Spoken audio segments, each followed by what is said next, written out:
Guys, Rob from the CrossAxe Method here, or CrossFit CrossAxe and CrossFit Carina. And guys, I just want to have a bit of a chat to you, give you some information about nutrition so that we can keep our body composition in check over this isolation period. Make sure we're doing all the right things to keep us as healthy as possible, and we're not falling into any sort of little traps that we might have in terms of being at home a little bit more.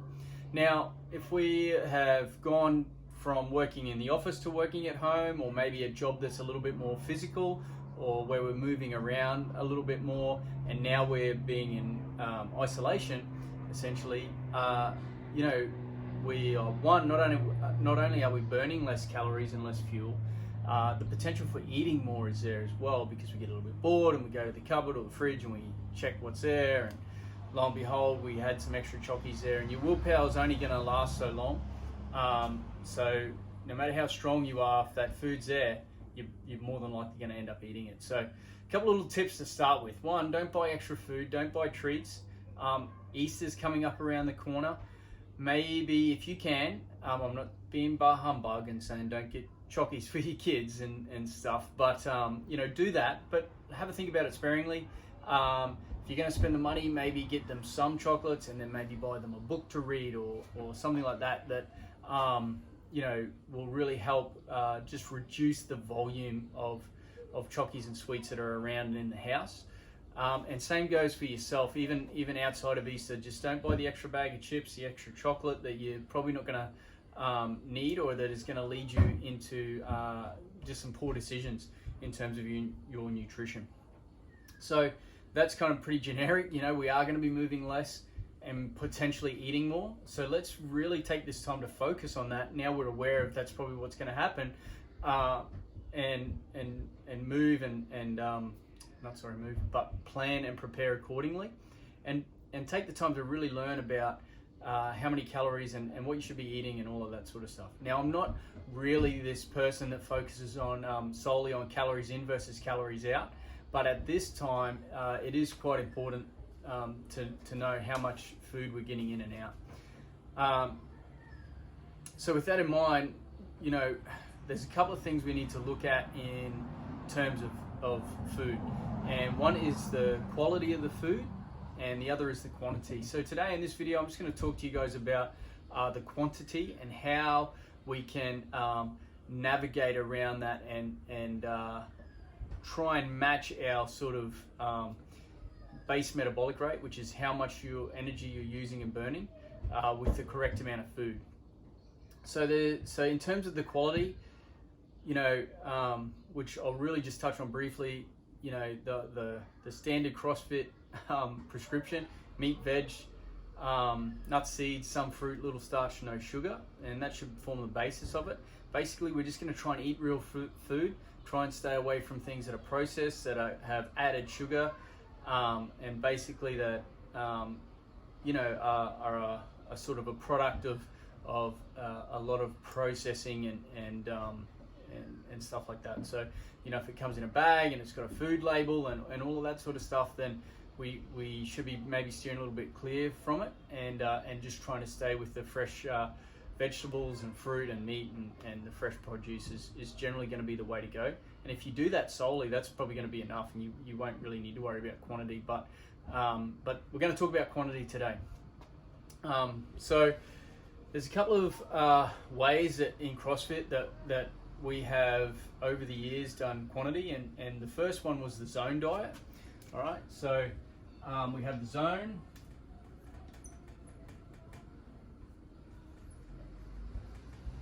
And then more recently, we now have macros as well. So those two diets generally are about matching the quantity of food and the calorie intake with the calorie outtake, or the calorie output of your body. Now, there's a couple of things we need to do to be able to have a good idea of where we sit with the zone and where we sit with macros. Now, ideally, the top of the range is like, you're being in some sort of scientific floating tank that's measuring your body fat percentage. Then we have the step back from there. We have the things like a DEXA scan you know, the in-body scans that we do. But unfortunately, in isolation, we're probably not going to have access to those. So really, really simple, but not as effective, but it'll get us close enough, way of measuring our body fat is basically by using a tape measure. So we're going to get a regular old tape measure. You've probably got one at home, or buy one at Woolworths, if you can, if you're still in there. And what we're going to do is we're going to get our neck measurement, our wrist measurement, our waist measurement at our belly button, straight around, and our hip measurement, which is basically around your butt and your hips at the widest part. All right, so we're going to have those 4 measurements, and I want you to get those measurements in inches. And the reason I say that is because I've just found a good calculator online that I'll link to that has the little 4, you know, sections in there, and it calculates it all for you, and it's in inches. So we'll just do it in inches. Now, if you don't have a long tape measure, you can get a piece of string or a skipping rope or anything like that. Wrap that around your wrist or wherever you're going to do the measurement. I won't say your neck because I mean, wrap something around your neck, but do it everywhere. You could even use a cable off your iPhone charger. Wrap that around, mark it, or just hold it, stretch it back out, and lay it down on a flat tape measure or your kid's ruler, and just and use that if you don't have a pliable tape measure to use. So the first thing we need is our body fat percentage, and that's what this is going to give us. So we're going to have the 4 measurements. We also need our body weight, and I think we also need our height and our age. But those ones should be pretty straightforward.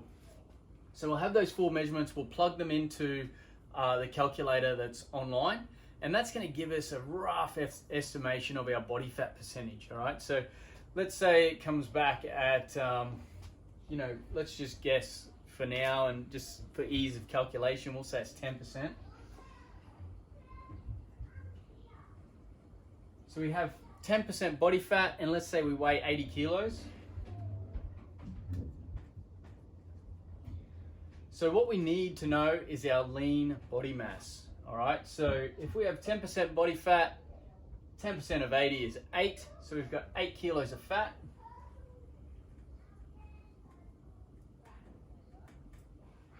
All right, we're going to take that 8 kgs away from our 80 kgs, which is going to give us 72 kilograms.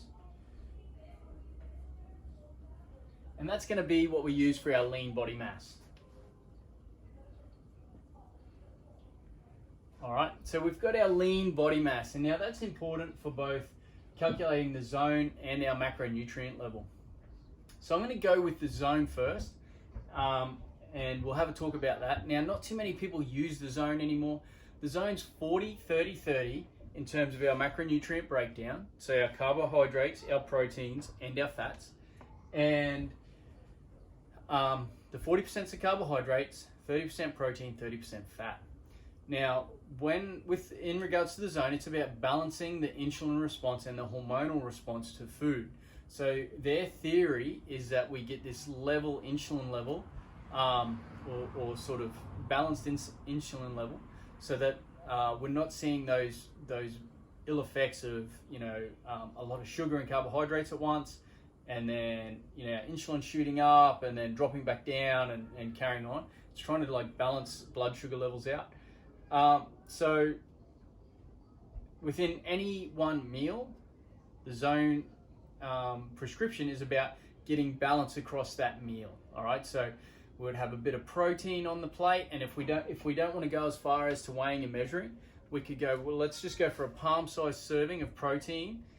Let's fill the rest of the plate up with vegetables, and then we'll have a thumb-sized serving of fat. Okay, and that's going to give us our really roughly our 40, 30, 30. Now, if we want to get a little bit more prescriptive, then we're going to go with you know, calculating it out and seeing exactly what we require in terms of zone blocks. All right, so one block of the zone, just bear with me, the zone's calculated in blocks. One block of the zone is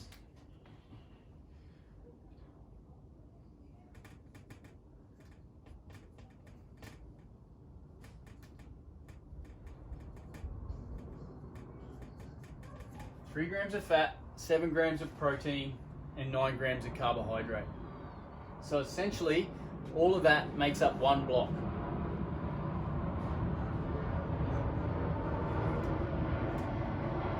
Now, I would essentially call that a one block snack or a meal.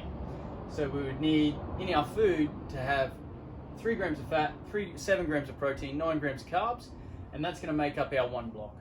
Now, once we do this calculation, it's going to give us a total block count for the day.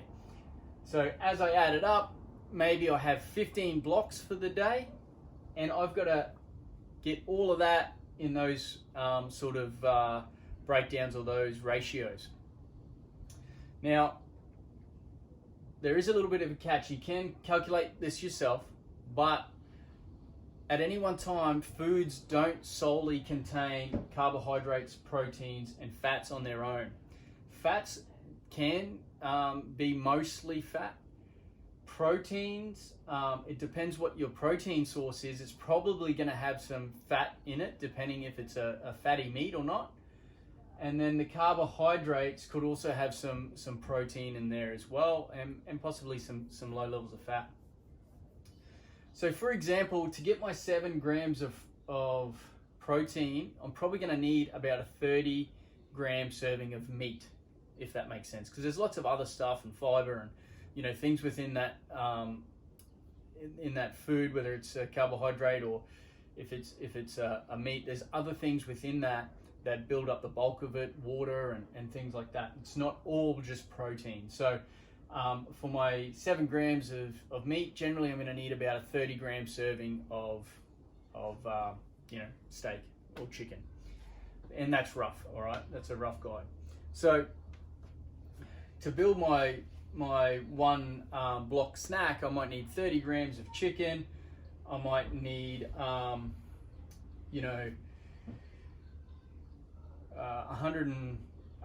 might need, what would it be, 40 grams of rice, and I might have, a tablespoon of pesto or something like that. And that might give me or it wouldn't even be a tablespoon, a teaspoon of pesto.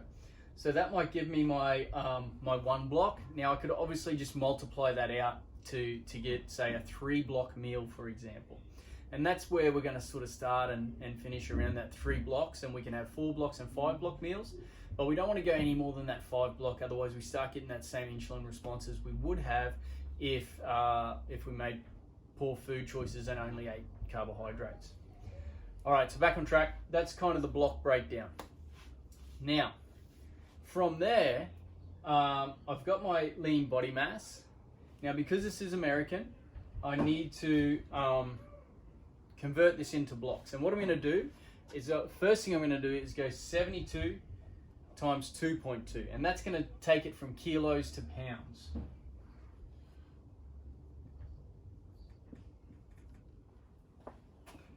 Okay, I'm back. I had to use my phone that I'm recording with to use a calculator. So we've got a 72 kilo lean body mass.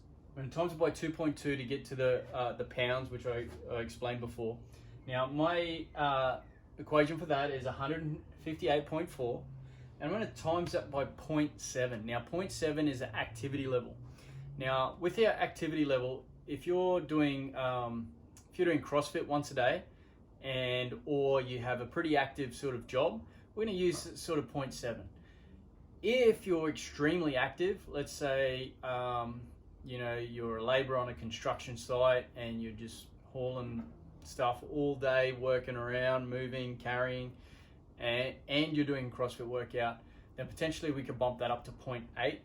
If you're relatively sedentary, we could also take that 0.7 and drop it down to 0.6. Now, just be very mindful with that. This is not a way to hack the system and make it leaner for you or make it less, because the Zone is already a pretty aggressive weight loss management diet. So this end figure that we get is probably already going to be pretty aggressive. So don't try and game the system and drop it down even more, thinking that you're going to get better results. Because what will happen is, if you are still staying a little bit active, you'll end up wasting away your muscle. So, just make sure that you try and hit the blocks that we're after. So anyway, continuing on, we've got my 158.4 times my 0.7 activity level. That gives me a total of 110.8.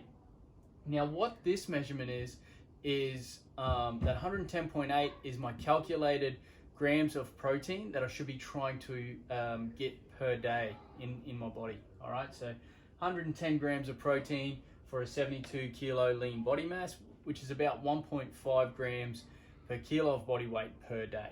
All right, and that's a pretty widely known recommendation. We might need to go a little bit more if we're trying to gain muscle. We could possibly go a little bit less and also be okay. All right, but we're going for 110.8. Then we're going to divide it by 7. The reason we divide it by 7 is we go back to our block count and we have 7 grams of protein per block per day. All right, that gives me a total of 15.84. I'm going to call it good at 16 blocks there.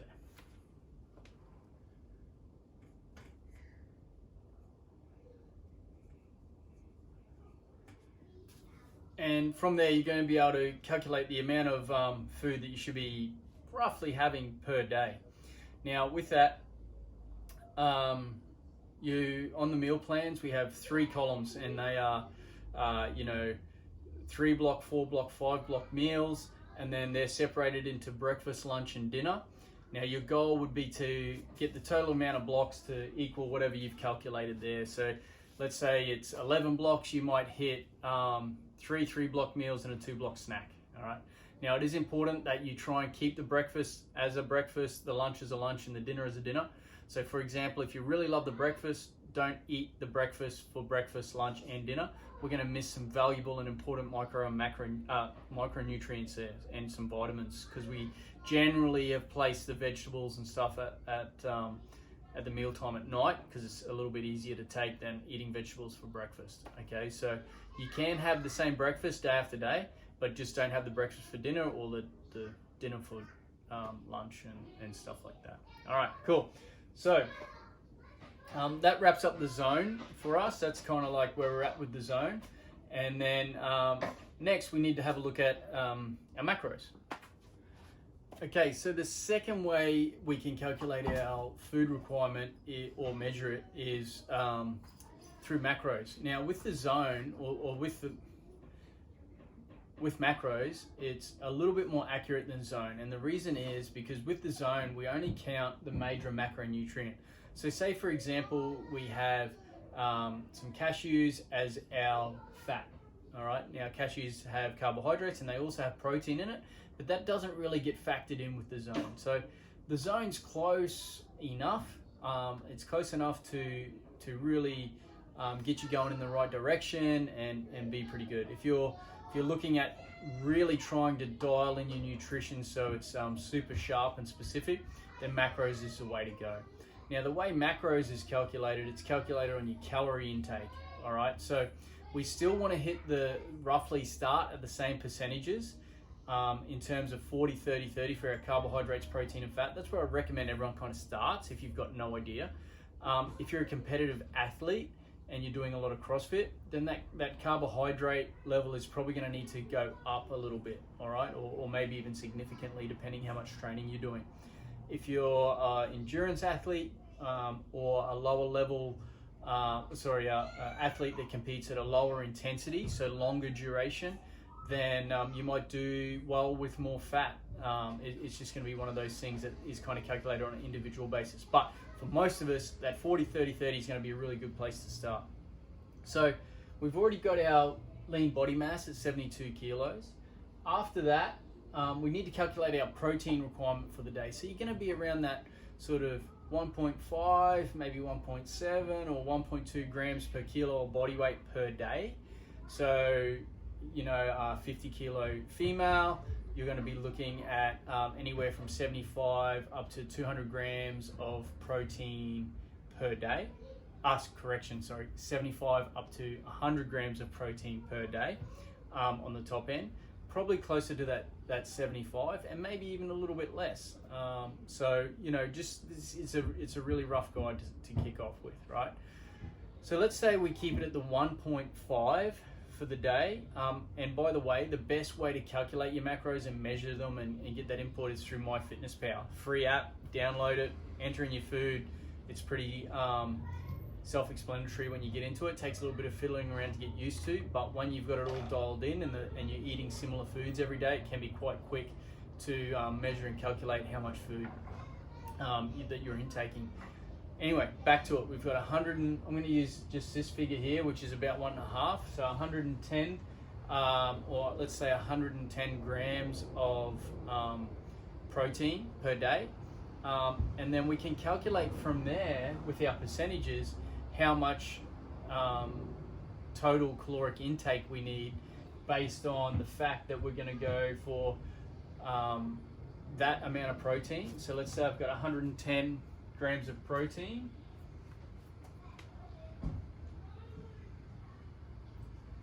And I'm going to times that by 4, and the reason I'm timesing it by 4, multiplying it by 4, is the fact that there's 4 calories per gram of protein, right? So we've got 440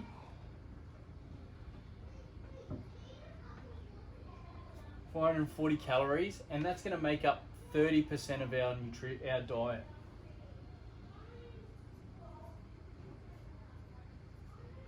So from there, we know that 30% is 440 calories. Okay, so we have our 440 calories, and that's our 30% of our 40-30-30 split that we're after for the day. So from there, we can calculate our total caloric intake that we're after. So with that, we know that 440 is 30%, so we can do a little bit of math there. 30% equals 440. If we divide that by 100, because that's our percentage, and then we've got an unknown x, little maths here for you, but bear with me. We can cross multiply. So we have 30x equals 440 over 440 times 100. So then if we divide both of them by 30 to get it back to 30 minus the x equals 440 times 100 divided by 30. Bear with me. Probably a pretty poor explanation, but regardless, we end up with 1,466 total calories. Okay? Now that we've got the total calories, we can also work our way back. We know that we need, if we're having 30% of the caloric expenditure as 440 calories, if we know that's 30%, and that's for protein, then we can also know that 30% is going to be 440 calories worth of fat.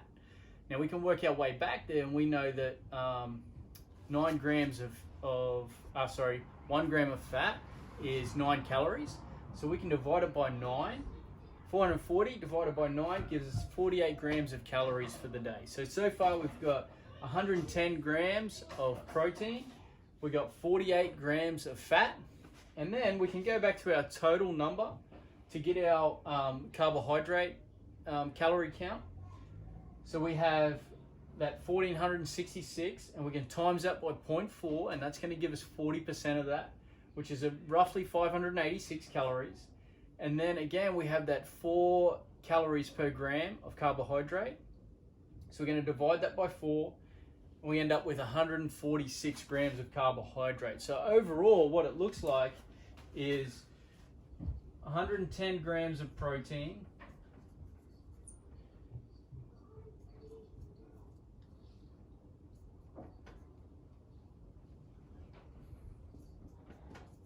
146 grams of carbohydrate,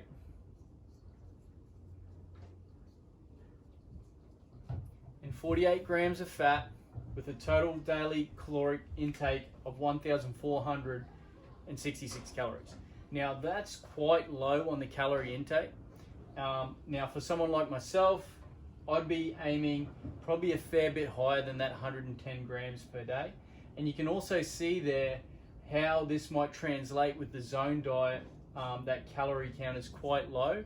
So if you stuck to really, really good foods that were, let's say, very, very dominant in their calorie count. So for example, if I have eggs as my protein source, and I have 3 eggs versus having 30 grams of chicken breast, the caloric intake between those two, even though I'm getting the same protein count, is very, very different. So regardless, when I'm looking at macros, I now have my balance rate. Now you can also use MyFitnessPal and put in how much weight you want to lose or maintain. You can adjust your percentages. It's all relatively easy to do. You just need to go into your diary settings, change your goals, and it will adjust all of this for you, and then you can scan your food and add that in and figure it out. So this is kind of a